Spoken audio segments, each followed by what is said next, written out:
Pending లో ఉన్న RTC కార్మికుల సమస్యలను ప్రభుత్వం వెంటనే పరిష్కరించాలని JAC convener AP NGGO Kadapa జిల్లా బద్వేలు తాలూకా అధ్యక్షుడు టి నరసింహారెడ్డి అన్నారు. పట్టణంలోని మంగళవారం ఆర్టీసీ డిపో గేట్ వద్ద ఏపీపీటీడీ జాతీయ మజ్దూర్ యూనియన్ అసోసియేషన్ ఆధ్వర్యంలో ధర్నా చేస్తారు.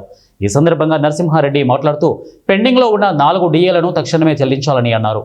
వెంటనే ఐఆర్ ప్రకటించాలని అన్నారు. విశాఖ స్టీల్ ప్లాంట్ డిపో తరలించడం వెంటనే ఆపాలని అన్నారు. అభివృద్ధి చెందే దిశగా ముందుకు అడుగులు వేయాలి.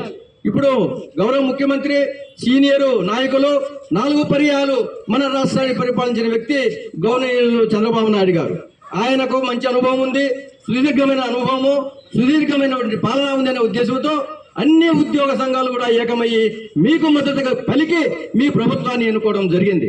మరి ఇటువంటి పరిస్థితుల్లో మీరు కార్మికులను మరి ఈ విధంగా ఇబ్బంది పెట్టడము, వారిని శ్రమ దోపిడీని మీరు దోచుకోవడము ఎంతవరకు సమంజసమని మేము డిమాండ్ చేస్తున్నాం.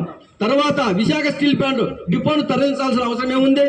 తర్వాత పెండింగ్లో ఉన్న 4 డిఏలు, 1 డిఏ కాదు, 2 డిఏలు కాదు, 4 డిఏలు పెండింగ్లో ఉంటే ఏమి జీవించాలి ఈ యొక్క ఉద్యోగస్తులు చెప్పండి. వీరికి వచ్చే నెలసరి జీతము చాలని జీతం, ఆ జీతంలో ఏ తప్పు జరిగినా కటింగ్లు, నెలకు జీతం వస్తే ఆ జీతం బడి పిల్లలు మొదలుకొని ఇంటి బాడులు మొదలుకొని ఎవరికి పంచాలో వాళ్ళు పంచుకుంటా పోతే వారికి నెలవరకు ఏమీ కూడా తినేదానికి పాపం ఏమీ ఉండదు.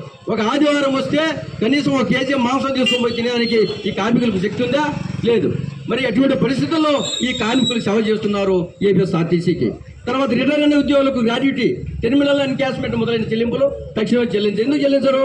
రిటైర్ అయిన ఉద్యోగికి ప్రతి ఒక్కరికి కూడా వారికి రావాల్సిన వేతనాలు, వాళ్ళకి రావాల్సిన డబ్బు, వారికి ఇవ్వాల్సిన బాధ్యత ప్రభుత్వానికి ఉంది.